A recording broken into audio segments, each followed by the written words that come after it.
Well, hello, BookTube. Welcome back to the History Shelf. My name is Peg, and I am finally back after a very long break. It was a break I didn't intend to take. Um, I hope all of you had a wonderful holiday, Christmas, New Year's. I was very, very, very, very sick with the worst flu, virus, whatever it was. I was laid low for 2 weeks. Couldn't even read. It was brutal. Um, I'm just now, as of last week, I was still kind of fatigued and tired, but feeling back to my normal self. So that's the reason for the quietness on the channel. Also, I've had a lot of things going on in my personal life that have just taken a lot of my energy and focus. But you know, this channel is one of my releases. It's one of my joys. And after I started feeling better, I was like, I miss it. I need to get back to my channel and make a video. So having said that, Happy New Year. And with New Year, we have some new books. These are the books I picked up. I kind of indulged myself before the holidays, before I got sick, by ordering some books I've been wanting. So these are books I picked up, and I thought I would share them with you as a way to try to get my feet wet. I feel like I'm out of practice making videos. So anyway, guys, let's see what Peg picked up. Bam! This is my most recent purchase. I've been meaning to get it. I did get an advance review copy of this book, but I collect this historian's works. I enjoy his writing very much. And I was ordering something else on Amazon, and I just needed to order something else to get like the same day shipping, So the thing I was ordering on Amazon was a brand new pooper scooper. So I bought this book to get the same day delivery. So I hope you don't mind, Dan Jones, that I picked up your book to go along with my pooper scooper. Has no reflection on your work.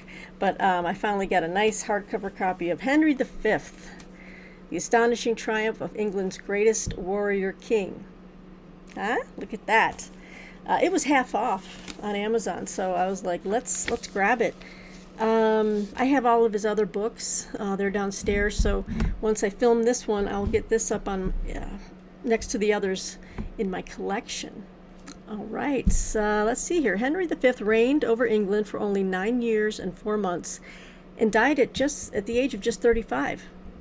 But he looms over the landscape of the late Middle Ages and beyond. The victor of Agincourt, he is remembered as the acme of kingship, a model to be closely imitated by his successors. William Shakespeare deployed Henry V as a study in youthful folly, redirected to sober statesmanship. For one modern medievalist, Henry was, quite simply, the greatest man who ever ruled England. For Dan Jones, Henry V is one of the most intriguing characters in all medieval history, but one of the hardest to pin down. He was a hardened, sometimes brutal warrior, yet he was also creative and artistic, with a bookish temperament. He was a leader who made many mistakes, who misjudged his friends and family, but he always seemed to triumph when it mattered. As a king, he saved a shattered country from economic ruin, put down rebellions, and secured England's borders. In foreign diplomacy, he made England a serious player once more. Yet through his conquests in northern France, he sowed the seeds for 3 generations of calamity at home in the form of the Wars of the Roses. All right, Henry V is a historical titan whose legacy has become a complicated one. To understand the man behind the legend, Jones first examines Henry's years of apprenticeship when he saw the downfall of one king and the turbulent reign of another. Upon his accession in 1413, he had already been politically and militarily active for years, and his extraordinary achievements as king would come shortly after, earning him an unparalleled historical reputation. This is just going to be a fantastic read. Another great read by Dan Jones. Look at this guy. So yeah, I wanted a finished copy, and so I picked that one up. Let me take a drink of water. I am a little out of practice here. Woo! Been drinking tons of water because when I was sick, so sick, so weak that the fatigue was insane. It was hard to stay, to keep drinking. I really just wanted to sleep, but it was horrible. Just as horrible, and I've never been so sick. I hope no one gets this, but I hear a lot of stuff is going around. So, oh, yeah, so,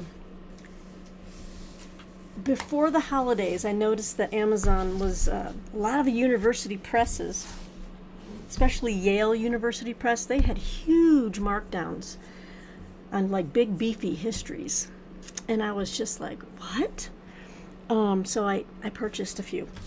This is like the biggest book of all. This is a Yale University Press title, and it is like almost 700 pages. It was like $12, like 60 to 70% off the list price. And this is the big, bodacious history by Lucy Wooding, Tutor England, a history. Look at that. Look how big that is. That's what she said. Getting my sense of humor back slowly. It's just massive. So, okay, I'm going to stop making myself laugh at silly jokes. Let's see. A bold new history of the brilliant, conflicted, visionary world of Tudor England. When Henry Tudor landed in a secluded bay in a far corner of Wales in 1485, it seemed inconceivable that this outsider could ever become King of England. Yet he and his descendants became some of England's most unforgettable rulers and gave their name to an age. The story of the Tudor monarchs is so astounding that it can eclipse how other families and communities went about their lives across the country. This inclusive new history lets their voices speak too, depicting how ordinary people rose to new challenges while striving to preserve social harmony. Through their combined experiences, Lucy Wooding shows us an establishment under strain, a religion in crisis, and a population contending with war, rebellion, plague, and poverty. All right. So this is going to be, this is going to be a big one. Oof. $12. It was so marked down. I just had to get it. Another book from Yale that was also marked down, and I've been wanting to read a history of this organization, which I respect far more than listen. Yeah, when you talk about United Nations or NATO, all about NATO, baby. So let's take a look at this book. This is NATO, From Cold War to Ukraine, A History of the World's Most Powerful Alliance by Sten Reining. Yale University Press. I think this one was like $10, $8 or $10. It was really marked down. For 7 decades, NATO has sought peace for its Atlantic community, but has been drawn into great power politics and conflict. Russia's war on Ukraine has again put the alliance under threat and demonstrated why transatlantic cooperation is so necessary, but it has also revealed the difficulty of crafting coherent strategy. How did NATO get where it is today, and how might it continue to evolve? And NATO, yeah, it's very, this alliance is more important than ever right now. In this incisive account, Sten Reining traces the full 75-year history of the North Atlantic Treaty Organization. NATO has navigated the twists and turns of Cold War diplomacy and nuclear deterrence. It has operated in crises from Afghanistan to Libya, and it has grown its membership, while at the same time having to manage internal dissent. The alliance has become a guarantor of peace, but Reining explores how Russian and Chinese opposition and its own complex inner workings are yet again confronting NATO with hard choices. At a time of strategic competition and geopolitical upheaval, Reining offers us a clear-sighted account of the alliance's vital history and asks what its ambitions might be for the future. So yeah, I haven't read a history on NATO, and I thought this is going to hopefully fit the bill. Yeah, so I treated myself to that one. And then another Yale University Press book, massively marked down on Amazon. Don't know why some of these are just chosen for that. So it's another big one here. This is almost 800 pages. Actually, it might even be bigger than the Tudor history, Tudor England. This is, look at this one, Conquer We Must, A Military History of Britain, 1914 to 1945 by Robin Pryor. So as you can see, that is still pretty big. Boom. Well, this says it's the first account of Britain's military strategy to span the two world wars. Okay. The period 1914 to 45 was an unprecedentedly intense and violent era of history. How did Britain develop its military strategy through not just the First and Second World Wars, but also during the difficult 2 decades in between? How were decisions made by those at the top? Drawing on both military and political archives, Robin Pryor explores the fraught relationship between Britain's generals and civilian leadership. From Lloyd George's interventionist stance to Churchill's constant feuding with his American counterparts, Pryor teases out the complex narrative of military and political decision-making, which would ultimately lead to victory. Although politicians attempted to control strategy, they had little influence on how the Army, Navy, and Air Force actually fought. Yet as this wide-ranging history reveals, British democratic leaders acted with the backing of their populations and so were more effective than rival dictatorships at mobilizing their people to fight protracted wars. When Churchill proclaimed, "Conquer we must," he knew he would be supported to the last. So, and Robin Pryor, yeah, he sounds familiar. Let me get this out of the way so I can, whoa, get closer to the microphone.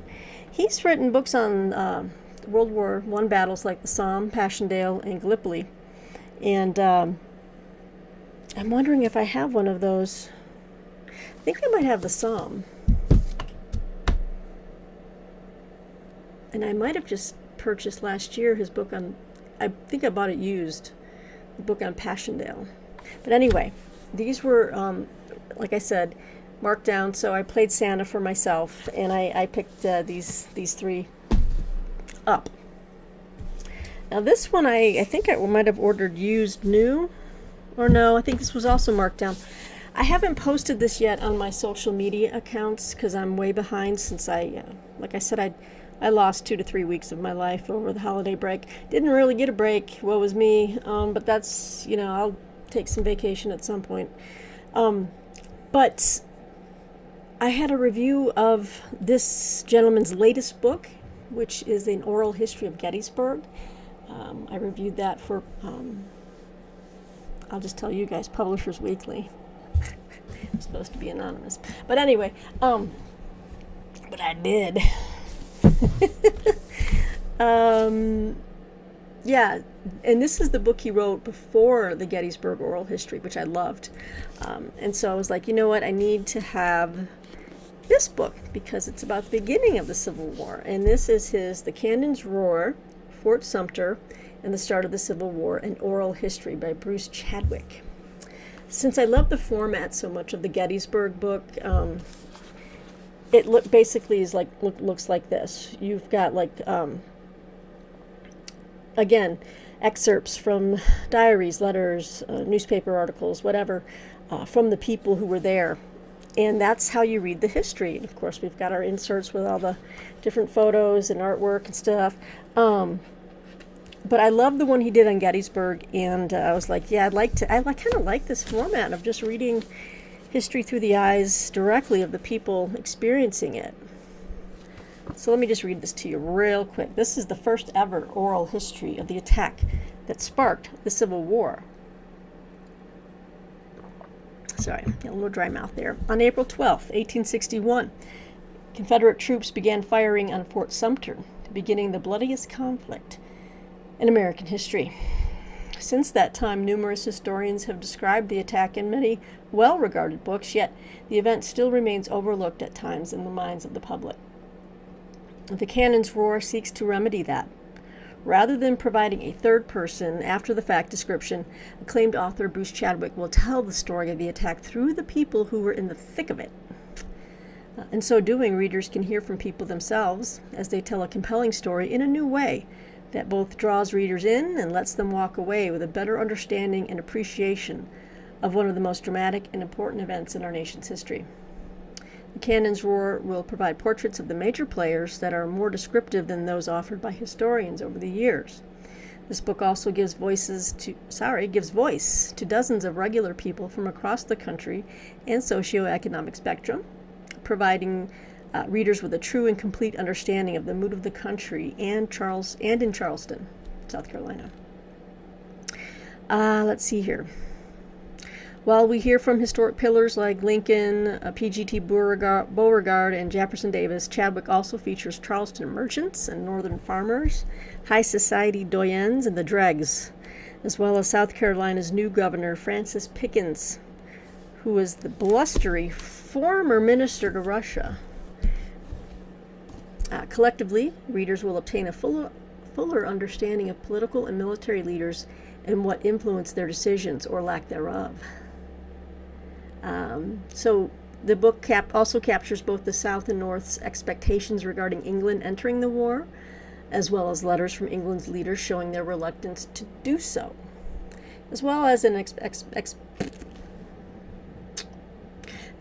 expectation on both sides of a quick resolution. And here's our author. That's Bruce Chadwick. And his most recent one, I'll be posting on social media very soon my thoughts on Gettysburg and oral history. But again, this was just for my own personal library that I wanted to have both. And I want to read that one because I really enjoyed the oral history approach. There's no middleman. You just get right into the thick of what they're thinking, feeling, and writing down in the moment. Also, this one I bought used on, I think, it might have been third party or thrift books. This is from Louisiana State University Press. It's an older book by one of the there's like a handful of Civil War historians that I really like and trust. This came out in 1977, but this is about the Battle of Bull Run by William C. Davis. And it is Battle at Bull Run, a history of the first major campaign of the Civil War. So I got a used copy in pretty good condition. Let's see here. From the first passage in William C. Davis's book about the twilight of America's innocence to the last, the reader is carried through what many in the 1860s believed would be the only major conflict between North and South. So optimistic were the people in Washington that a crowd of civilians came from the city with picnic hampers to witness the crushing defeat of the upstart rebels. The following day, however, the mood would shatter in a battle that confounded the expectations of both sides, the First Battle of Bull Run. It was a training ground for some of America's most colorful military figures. Again, here's P.G.T. Beauregard, Joe Johnston, Irvin McDowell, and Stonewall Jackson. It also marked the first strategic use of railroads and was perhaps the first time the horrors of battle were photographed for the people back home. Drawing from a wealth of material, Davis brings to life a vivid and vital chapter in American history. So I didn't already have this in my Civil War library, and I wanted to read it. Oftentimes people overlook the first Battle of Bull Run and also the second Battle of Bull Run. But, I mean, it was the first major battle, outside of the bombardment of Fort Sumter. Obviously, this was the first time armies had met on the field. And so, I mean, that in itself should make it a very highly studied battle. And, I wanted to bone up my collection on the battle. So I had to have William C. Davis for that. All right, we're getting there.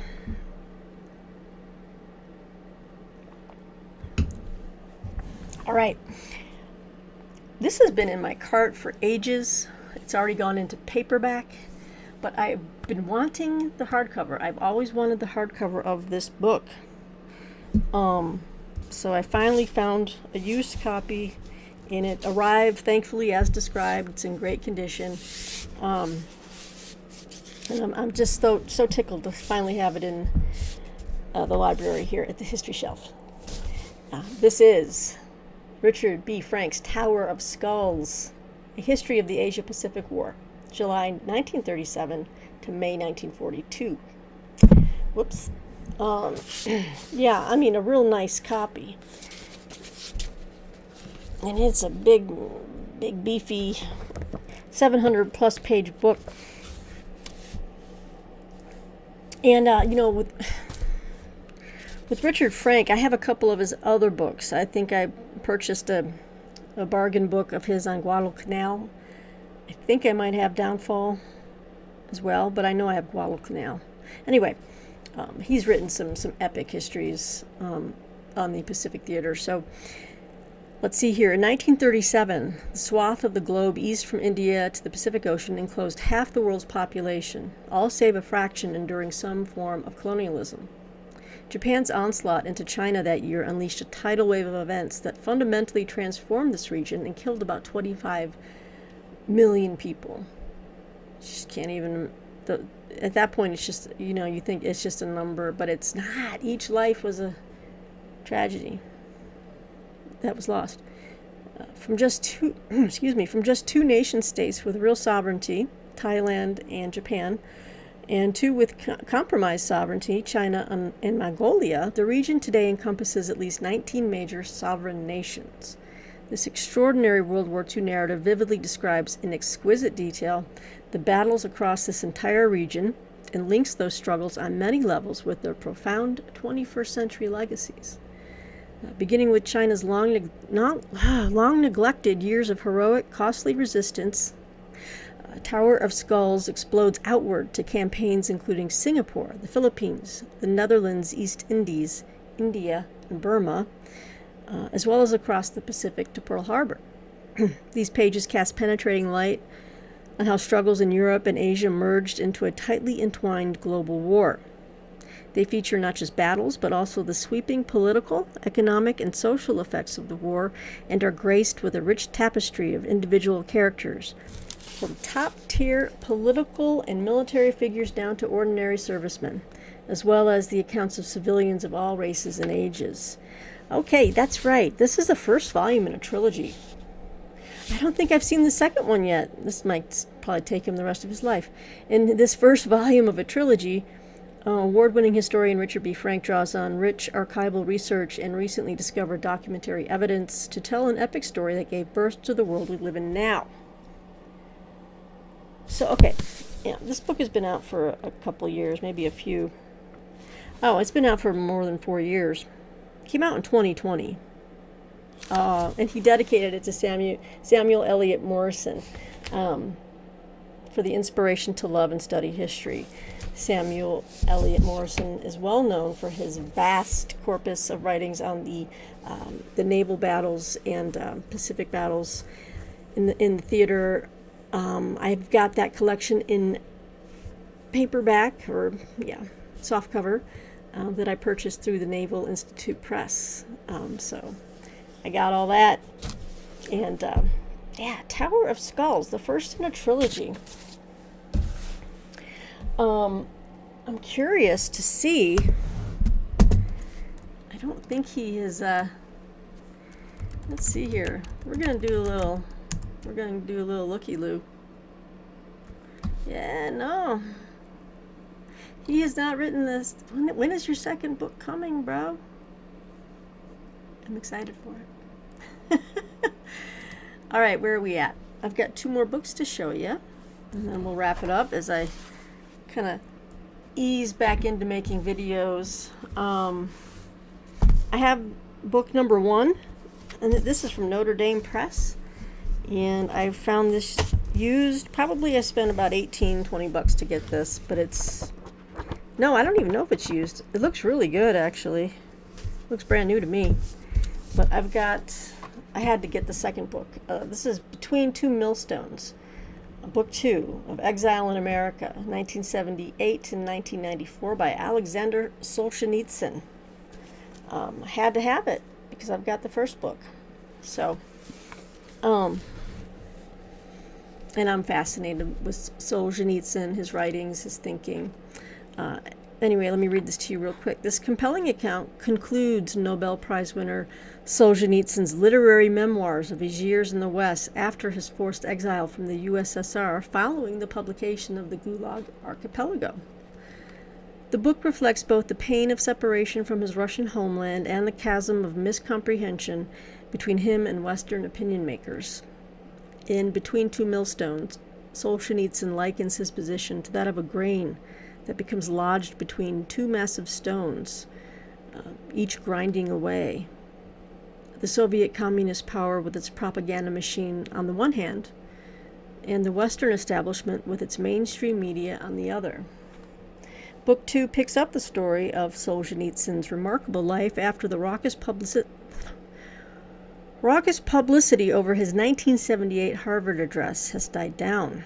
The author parries attacks from the Soviet state and its many fellow travelers in the Western press, as well as from recent emigres who, according to Solzhenitsyn, defame Russian culture, history, and religion. He shares his unvarnished view of several infamous episodes, such as a sabotaged meeting with Ronald Reagan, aborted Senate hearings regarding radio liberty, and Gorbachev's protracted refusal to allow the Gulag Archipelago to be published back home. There is also a captivating chapter detailing his trips to Japan, Taiwan, and Great Britain, including meetings with Margaret Thatcher and Prince Charles and Princess Diana. Meanwhile, the central themes of Book 1 course through this volume 2.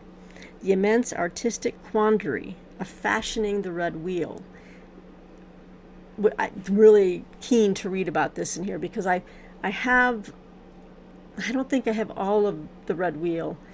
There's all these different, like, there's Book 1, Node 3, Book 1, Node 2, Node, I don't know why he calls them nodes, but it kind of confuses me. And I'd like to, the artistic quandary of fashioning the red wheel. Get some insight onto that. The other themes that run from Book 1 is also the staunch Western hostility to the historical and future Russia, and how much can or should the author do about it, and the challenges of raising his 3 sons in the language and spirit of Russia, while cut off from the homeland in a remote corner of rural New England.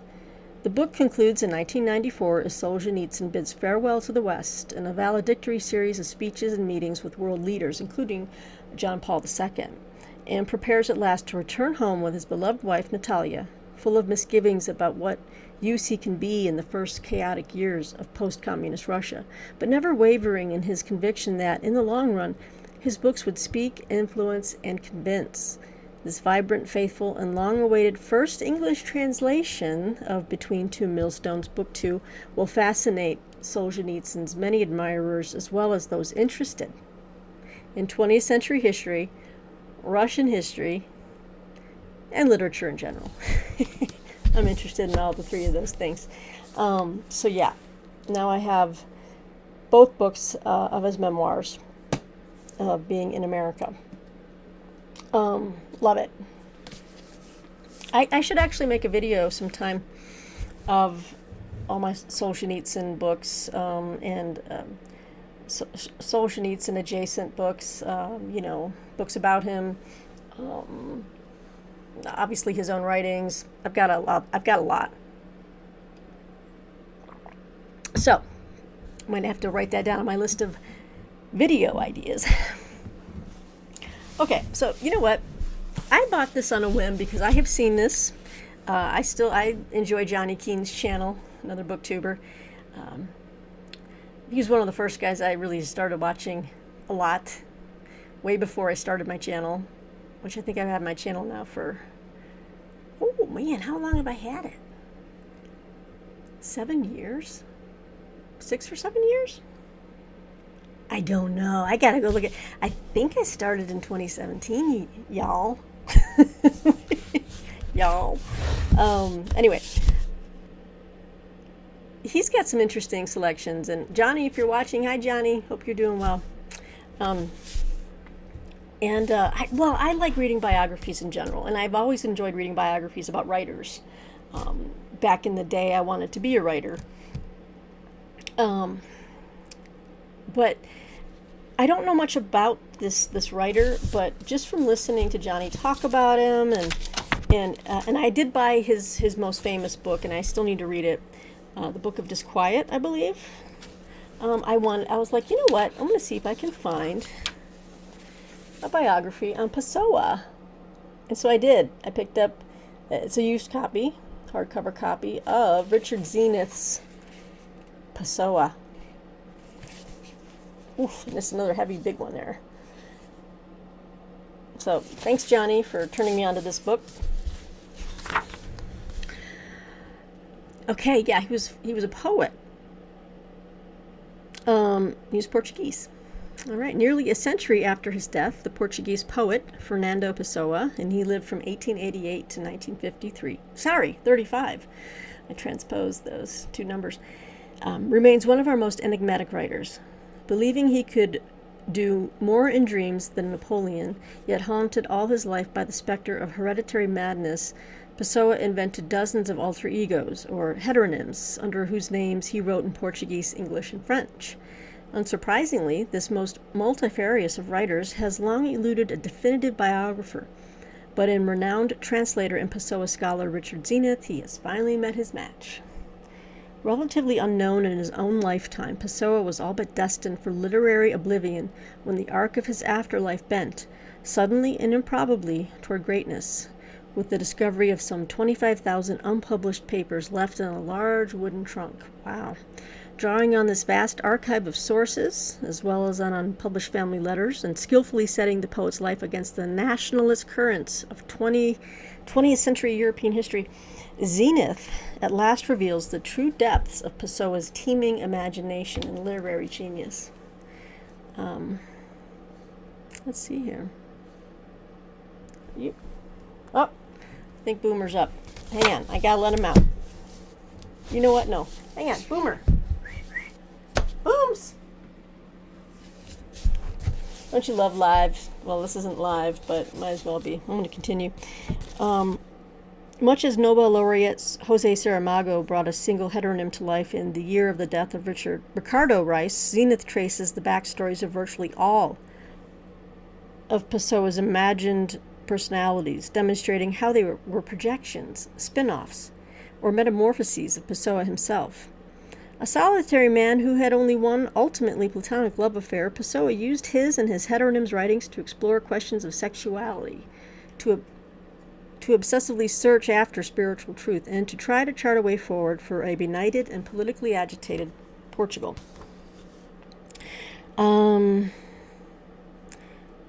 Let's see. Although he preferred the world of his mind, Pessoa was nonetheless a man of the places he inhabited, including not only Lisbon, Portugal, but also turn-of-the-century Durban, South Africa, where he spent 9 years as a child.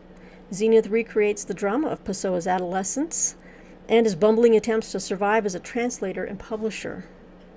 Let's see. We're also introduced to Pessoa's bohemian circle of friends and to Ophelia, I can't pronounce the last name, Queiroz, with whom he exchanged numerous love letters.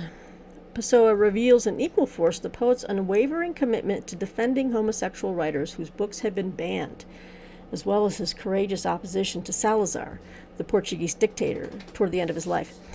In stunning magisterial prose, Zenith contextualizes Pessoa's posthumous literary achievements, especially his most renowned work, The Book of Disquiet.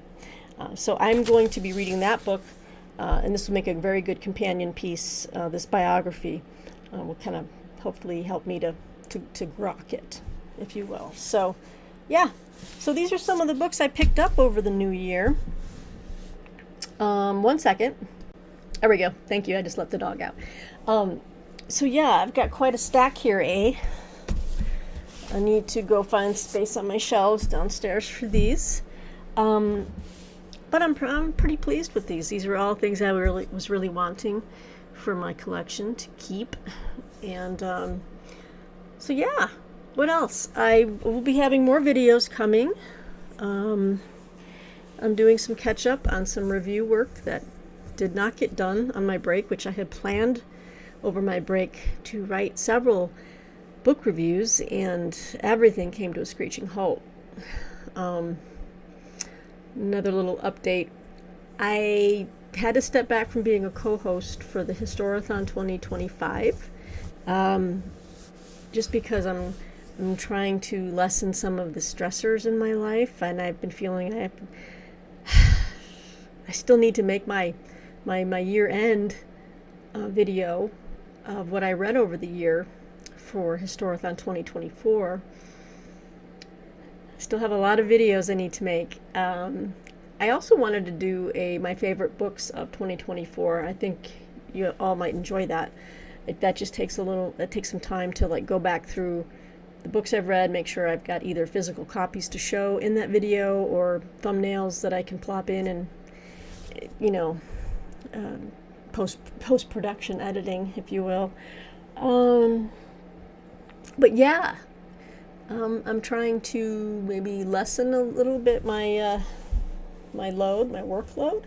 But again, this is a channel I love. I love all of you, and just so grateful that you're here with me, sharing our love of history and reading in general. You know, history, historical fiction. You know, I read a lot of things on this channel, not just history. A lot of the books I review are mysteries and thrillers, because that's another genre I really enjoy.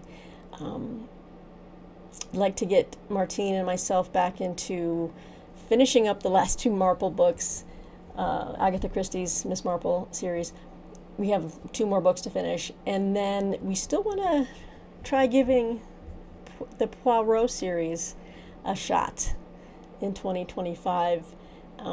That was a lot of fun for us. It was a project for both of us on this channel, and we'd like to get back to that as well. So I've got lots of ideas. I had to postpone an author interview. Hopefully we're going to be doing that in February now, because I just have to wrap up things that I'm behind on from being sick. But once I get those things off my plate, then it's like, whoo, weight is gone from there, and I can move forward fresh. But don't worry, I'm not going anywhere. As I'm able, I will always be making videos and whatnot. So, with that being said, BookTube and all my friends out there, all you loyal viewers who just keep coming back, thank you so much, and Happy New Year. And I'm glad to be making video again and feeling somewhat. I'm feeling human again. So that's great. Anyway, I hope you're doing well. Please take care. Wash your hands. Stay away from people sneezing and coughing on you, and because wherever I pick this bug up, I'm not too happy about that, because who has 2 weeks to waste just feeling like that, right? It's just horrible. Anyway, until next time, BookTubes, thank you for joining me here, and we've got a lot more planned. So stay tuned. All right, take care, everybody. Bye bye.